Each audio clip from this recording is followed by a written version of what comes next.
Hey everyone, welcome to Just the Watch. Today I got something a little bit different. As you can see, I am not in my typical setting. I am actually in California now, visiting some family, doing a little bit of work, but I had one watch video that I wanted to do while I'm here, and to do that, I have Shane from Relative Time helping me out today, so we've got him on a live call.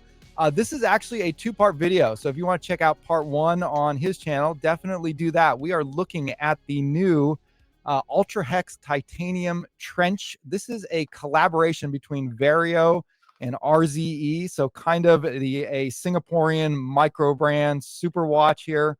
So really cool to see this kind of a team up. Over on Shane's channel on Relative Time, he has done a full review of the watch, talking about all of the technical details. This is a very interesting collaboration where you've got sort of Vario's design expertise combined with RZE's expertise in titanium and manufacturing. One quick thing to note, these are prototype watches that we're checking out today. However, the brands did promise to send us production units to keep when they're ready, so keep that in mind. That's why you saw the paid promotions flag at the beginning of this video. Let me turn it over to Shane real quick and have him give you a rundown of what's in this watch and what makes this different from your typical Vario trench watch. Yeah. So basically, this is kind of the 1918 trench that came out a year, 2 years ago, something like that, which was a great watch. Kind of if you're not familiar with what a trench watch is, it's kind of like the field watches from World War I, the very, very original field watches, which I think have a little bit more of an elegant design than everything else. It was kind of more World War II based. So for that, it was like a 38 millimeter, has fixed wired lugs, somewhat thin, like 12 millimeters. I mean, all the specs are on that first video, which is going to be more just the details of the watch, not to say full review, but just kind of what you need to know about it. Over here, we're just going to talk more about the opinions on this one. Like I said, it's about a 38 by about, can't remember the lug to lug, I think about 45. Again, go check out that other video. And about 12 millimeters thick. And this one is titanium, so it is incredibly lightweight. And once again, it also comes on Vario's great leather bun strap, which I think we're going to talk about a little bit. Yeah, so real interesting kind of combination, I think, between Vario with the original 1918, it being a very vintage looking and feeling piece. That's kind of what I think Vario has been known for in the last couple of years. They've been doing a lot of sort of historic pieces where they draw a lot of inspiration from the past. Very different from RZE, right? Like RZE kind of has a different flavor in their design philosophy. RZE is always more modern or aggressive. Yeah. So it's on paper, it's a really interesting collaboration because their designs are very different. So I feel like this kind of has the Vario design, but then it draws a lot of the, the technical aspects from RZE. And yeah, it does make for a really interesting collaboration. You've got a unique combination of modern and, vintage elements to it. And that's kind of the same way I look at it, because for me, like you said, Vario is more retro kind of feeling. And like my two favorite watches from Vario, I think I've reviewed almost all of them that have come out in the last 6-7 years, was their Empire watch, which was a very Art Deco kind of a thing. And then this one, just because I like field watches, this is a field watch very unlike almost any other you find out there. Yeah, and I think my favorite one from them is it's basically this watch, but it's I guess they called it the pilot's version, where it's sort of slightly off center. Oh, the tilted, yeah. There was a little bit larger size. So this is normally a smaller size than I would go with. I think though with the bun strap, it kind of gives it more wrist presence, so I can get away with that more. I have a 7.5-inch wrist, so normally this is smaller than I would wear. But with the bun strap, I think it changes the feel of it on the wrist. And one thing I kind of point out in that other video, and I think it's important to kind of point out here, is because not everybody wants a bun strap, but the way they did it, you can kind of separate it from that. And that's how I wore it mostly, because it's hot here in Texas and I don't want the extra leather right now. Yeah. And that kind of geeks it into a two-piece sort of setting. I was going to ask you that. So that was kind of the thing with the very first one, is that, is the bun strap kind of a gimmick to you? Kind of not, or is it work? It's appropriate. Right. Yeah, no, it feels like this piece is definitely designed with that in mind. And I think it looks right. It's just, I think, a matter of personality, if that's the kind of thing you can pull off. I do feel sometimes wearing the bun strap almost like I'm cosplaying some kind of a retro futuristic thing. Steampunkish.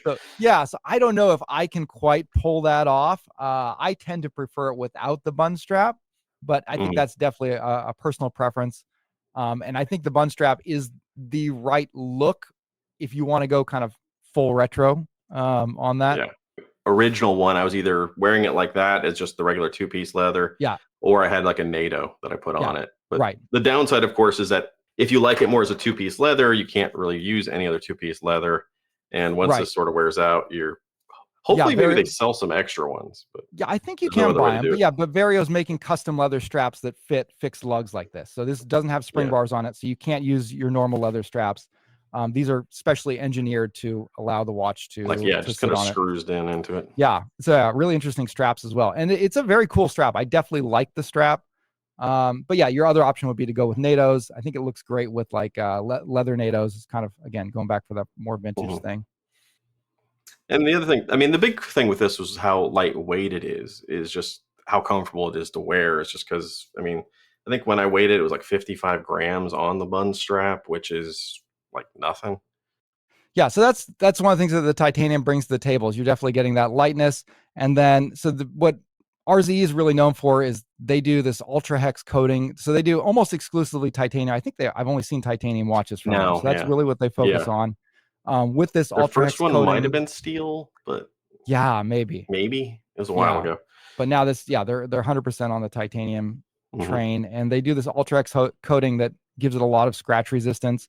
Hmm. I think it looks good on a vintage piece like that. That kind of dull gunmetal, not gunmetal, that dull gray color. I Hmm. think it lends itself well to a vintage style piece like this that's meant to look like a piece of military history. Yeah. You're getting a matte finish. There's no polishing or anything like that. Yeah. It's all like blasted. Yeah, So yeah, it works well with the titanium look. yeah, And the other side of that is kind of the mix of modern elements. And that's something to maybe talk about. Does the modern and the retro work well together? Because I mean, the original one was very, very retro, and that's kind of the yeah. thing with the trench watch is that it's sort of a more elegant timepiece because you Right, got like cathedral hands, the train track chapter ring, versus the dials they put in here. I think you have the very, very, very right. bright yellow Very one. bright yellow. Uh, Yeah, the this one's RZ medallion gold. Damascus. Yeah, Yeah, it's crazy yellow for yeah, me. This one I thought was pretty cool because it's more of this, and we'll flash it up on the screen, but kind of like this tiger mixed. I mean, yeah, it's Damascus look, and then the other one, which I kind of wanted to see, was the carbon fiber loomed, yeah, which is that's not retro in any yeah. way, shape, or form. No, yeah, and so that's kind of interesting. So it's interesting to see what both brands are bringing to the table. Mm, I on the one hand, you could have taken the easy route where you could have just done that titanium ultra hex case. The yeah, other thing that's definitely cool on this one, maybe this is some of RZ's influence, is the Loom is way amped up, and I love oh that on yeah, that one. The Loom is so much better on this version than on the Vario only edition. I yeah, ran this through my Loom testing, and it scored like a 7, which is on the level with a lot of production level dive watches out there. So hmm to have that's what I was saying. like this watch with that level of Loom is great. Because I think the previous one I'd scored like a 1 or 2. It faded very quickly, was very barely visible. This is great Loom for this. So yeah, you could have just taken from the RZ elements. You could have just taken their manufacturing, where you have that titanium case with the UltraHex coating and the amped up Loom, and then kept all of the design elements very retro. And then you would have had a watch that looked very similar to the old one, but performed like a A more little bit modern better, watch yeah, with the titanium. But yeah, like you said, they did do some crazy stuff with the dial choices that does sort of bring in more visual modern elements too, that do make it yeah, noticeably different. That's where the design part, that's always very personal preference. So some yeah, people I think are going to be drawn to it more than others. Yeah, the one I yeah, got is the medallion yellow, which is a color that RZE has done. I have one of their dive watches in the same yellow color dial. I yeah. like it on the dive watch. I think it works on this one. Was it I okay? don't know if it's my style, but I think, Style. I think that yellow with that vintage typeface and stuff, I could see it. Yeah. Okay. It's more than like a patinaed cream. It's definitely a brighter, punchier yellow than that, but it's kind of in the same ballpark. So I can, Hmm. I can kind of see it. And I think it matches the look. I think you could see this shade of yellow in that time period. Maybe not on a watch, but maybe on advertising and things like that, and then Yeah. match with that vintage typeface. I was saying that would be more my concern with the one that they sent you Yeah, was I'm not sure I would have liked that. I mean, yeah, maybe. I'm not sure it mixes well with the retro elements. This one I think does just because it almost looks kind of rusted. It's very subtle. It's kind of an Okay. interesting dial, but it's sort of Interesting. subtle in how Yeah. it kind of goes. The carbon fiber Right. Loom one, I think would, Yeah, that'd it's be definitely a interesting to see. clash, but Yeah. whether you see it in person, whether it works for you, I don't know. It's Yeah. interesting though. That's interesting to say about the carbon fiber dial on yours. Yeah, that kind of looks like maybe like a patinaed dial or something like that. Kind of, Mhm. yeah. So it could maybe in that ballpark of vintage, it kind of works. But yeah, that would be one of the concerns, is if you like that sort of contrast in the visual design between, brighter colors and advanced materials like this in the visual side of things. The other thing I'm not really sure on is if there's sort of a clash between the Yeah. logos, and I guess it's getting really nitpicky because it's like you have the standard Vario logo on the top, and then Right. kind of cool is that kind of have this hidden RZE logo Yeah. on the sub-second dial. That looms up, which is really cool when that does Right. it too. Yeah, when I unboxed it at first, I didn't notice any RZE branding. So I was like, oh, Yeah. okay. So this is like a Vario branded watch, but the RZE part is in the manufacturing side. But yeah, when you look closely, then you notice that, okay, so there's a hidden RZE logo in the sub dial and then on the crown. So yeah, I think especially the Vario on the dial and the RZE on the crown, that's an interesting branding choice. Yeah, again, I think some people will be okay with that. I don't really have much of a problem with it. There might have been a more elegant way Hmm. to introduce both brands, but I think it kind of works for me. It didn't bother me Yeah. that much. And the But thing too is this is a special edition. I think the right, regular Vario ones are still there that have the enamel dial. So if you want a classic look, yeah, those are still yeah, available. that's there. This is something special. Yeah, and this is, I think, it's been interesting. So like in the last 5 or 6 years, Singaporean microbrands have just exploded in popularity. They've gotten really great in their watches that they're putting out. Vario and RZE, I think they're both a little bit on the smaller side, but getting bigger. Hmm. But yeah, so if you're a fan of microbrand watches, especially ones coming out of Singapore, yeah, I think that this is really cool to see kind of these two small micro brands collaborating on a watch, each of them bringing, something that is very much in their own DNA, and somehow finding a way to combine that in a watch like this is a very interesting, very fun watch to put together. So yeah, I can appreciate them wanting to put the dual branding on there, and it kind of shows some of the friendships and collaborations going on behind the scenes, that they're willing to share the spotlight like that. And yeah, I like it. Yeah, I'm okay with it. I think it's a cool watch. It's different. It's special, but it's kind of tying into one of my favorite watches from Vario as well. But Yeah, it's improved because it's so much lighter weight. The Lume is better, and the only limitation for me is going to be, well, maybe two limitations. I'll get to the first one. Is again kind of that fixed lug, yeah, which that's just part of the DNA. That's yeah. part of how it is. If you were to remove that, you kind of take something special away from it, Right. I think. Yeah, that's part of, yeah, that was very intentional in the design. The only other thing I have kind of maybe would knock this is sort of price maybe. I mean, it's I think Right. 499. It's $100 more than the regular one. Although if I remember right, they did say that there's going to be an 8% discount for a little bit. Okay. I think until they start shipping, like a pre-order discount, which helps. Yeah. Yeah. So price wise, that is getting up. I mean, I think a lot of people get sticker shock because they've seen so many, Mhm. high spec watches coming direct from China through AliExpress. Yeah, You got to understand, this is a lot of very custom components going into here. It's not like they can just go to a factory and say, pick an off the shelf dial, off the shelf case. They're having to custom make a lot of this. They're bringing in, proprietary coatings and materials, and very, proprietary dials. So there is a lot more cost going in on the back end. And it's not, for a watch that's this custom and this unique. I think that, they're somewhere in the $400 to $500 price range. Yeah, for a titanium watch, I think it's a fine price. yeah. I think It's it's reasonable for yeah, the it's most it's part. not it's not like Um, you're There'll be bargain people basement complaining in the budgeting. Of comments. course, I yeah, mean, always. I Yeah, don't think I've had a video in the last like 6 months or somebody hasn't complained we about see you it. guys. We see you there. We hear you, but But yeah, I mean, for me, because it has like it's a Miyota 82S5 movement, which is basically like a basic Seiko kind of thing.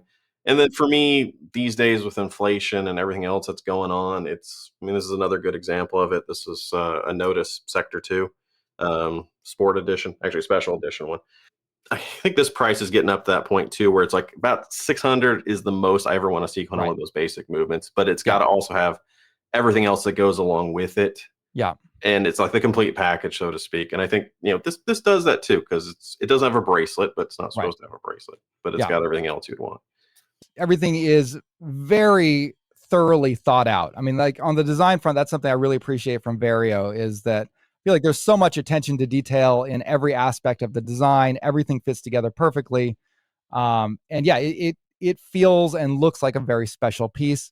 Yeah, the Miyota A2 was the A2 S5 movement. Um, yeah, that is, obviously the 9000 series movements are more desirable, but yeah, they're going for a sub-second watch, and that really limits the movement options that you have. And so I think that's, one of the nice things about Miyota is they have a huge catalog of movement. So if you are looking to do a specific complication or a specific design, they'll have a movement to support that. The A2S5 is a good one for a sub-second watch like this. Yeah. And I yeah, think the only I think, maybe problem might be the slightly louder rotor that yeah, comes which along I with the Miyota haven't 8000 really, series. yeah, that's typically If a I hold it problem. up, like, Yeah, but I yeah. haven't really noticed it on the wrist on this one. Yeah, so overall final thoughts on this. Again, I really like the collaboration between the two brands. And if you can get over that clash of the modern and vintage, or if you are into that fusion of modern and vintage, which, I think that is kind of been a trend lately, trying to make vintage looking watches with modern specifications. This one, you're getting modern specifications and a little bit more of a modern design with the dial colors and options and things like that. But overall, I think this is a really cool collaboration between the two, and I definitely appreciate the upgrades. You can look at this as an upgraded trench watch. The titanium is a great upgrade. The Loom is a great upgrade.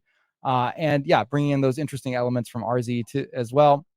I really like it. I think this is really cool. I would love to see more micro brands doing these kinds of collaborations, and I think this is a collaboration done right. So if there is a crossover, if there are fans of both RZE and Vario, then this is this is going to be a pretty easy watch for you guys to get into and to get behind.